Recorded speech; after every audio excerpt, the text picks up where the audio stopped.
从此世上再无探险家。今天啊，我想好好介绍一下江诗丹顿艺术大师探险家系列的起源，同时也藉此机会缅怀已经过世的钟永霖先生。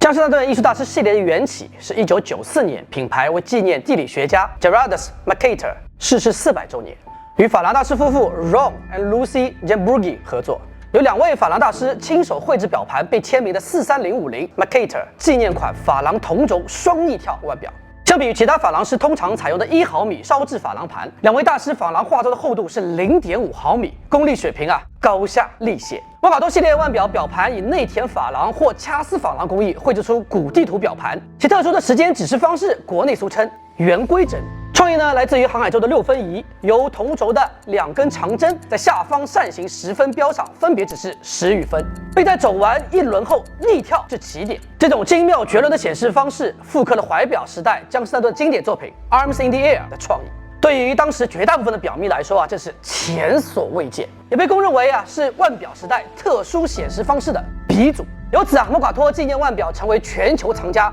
追捧的表款。官方渠道和2级市场上一表难求，在苏富比、佳士得、富艺斯、安蒂古伦等等头部拍卖行一跃成为最炙手可热的拍品，成交价格屡创新高。莫卡托纪念款在推出数年后大获成功，但由于每一枚珐琅表盘均由夫妇2人亲手绘制、烧制，10年间最终仅累计生产出638枚腕表，且因莫卡托采用的1120机芯的逆跳功能力度偏大，部分作品故障较多，而被江诗丹顿官方从买家手里回收后不再流出，以至于市场上一表难求，藏家趋之若鹜。基于莫卡托纪念腕表的成功，2004年莫卡托停产之后，江诗丹顿决定为此类艺术表款开启一个新系列，那就是现在的艺术大师系列。系列的首款作品便是延续了莫卡托纪念款思路的纪念伟大的探险家限量款腕表47070，以此纪念4位人类历史上最伟大的探险家。同年，品牌推出首批2位探险家的纪念表款麦哲伦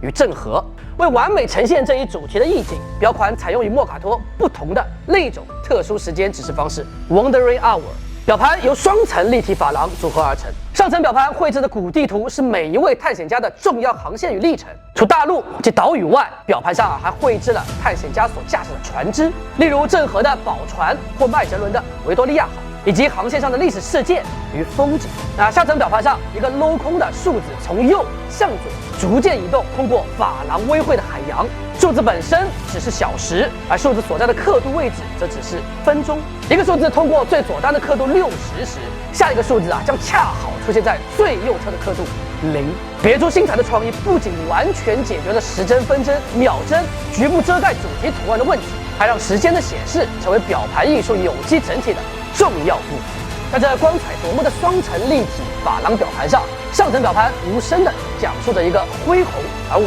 大的故事，而下层表盘的海洋上会有分钟刻度，一个个指标数字分分秒秒航行通过，此起彼伏，仿佛数百年前的探险家船队在无垠的大海上义无反顾地前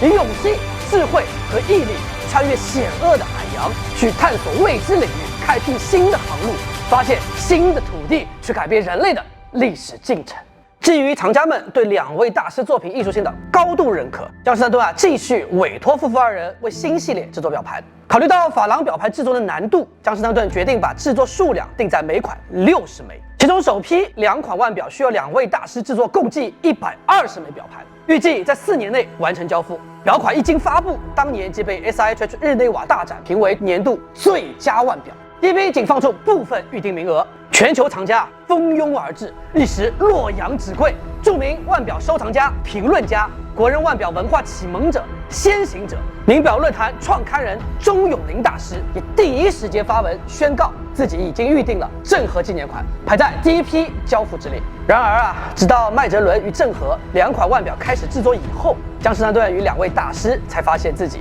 完全低估了表款珐琅盘面制作的难度和耗时。一直等到4年以后的2008年，第2批2位探险家纪念表款马可波罗与哥伦布都已正式发布后，第一批郑和与麦哲伦才开始陆续交货。2008年，全港首支郑和终于抵达中环。收到取货通知时恰是钟永霖大师在接受媒体采访之际，他向记者坦言，有一只表让我等了4年。当年他在表展对江诗丹顿的郑和下西洋珐琅表一见倾心，望穿秋水4个春秋。但因记者登门，又让他多等了几个小时。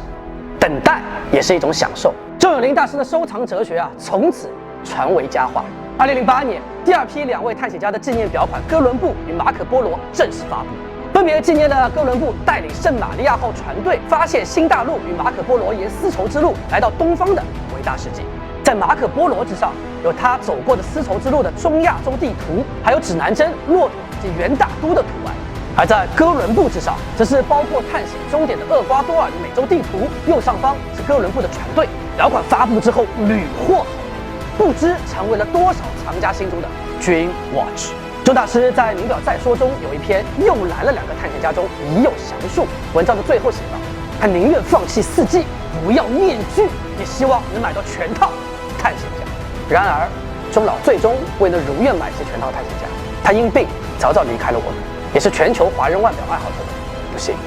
在4年苦等之后，终于拿到属于他的探险家郑和日记。他在创办的名表论坛第59期上发表了“郑和之后再无郑和”。也正是在同一期名表论坛上，黄家族教授或老朋友周先生邀约为探险家系列腕表注文。黄老写道：“这才是真正的艺术品，值得典藏并代代相传。岂是那些一再出现拍卖场的炒作品可以相提并论的？”江诗丹顿艺术大师系列是少有能超越百达翡丽同类型表款的系列，这是周永龄大师的观点，这也是我的观点。但像探险家这样伟大而罕有的开创性腕表艺术作品，恐怕难以再出现了吧。而在这个媒体跪舔钟表品牌的时代，像周永龄大师这样的启蒙者、探险家，未来怕也是不会再有了吧。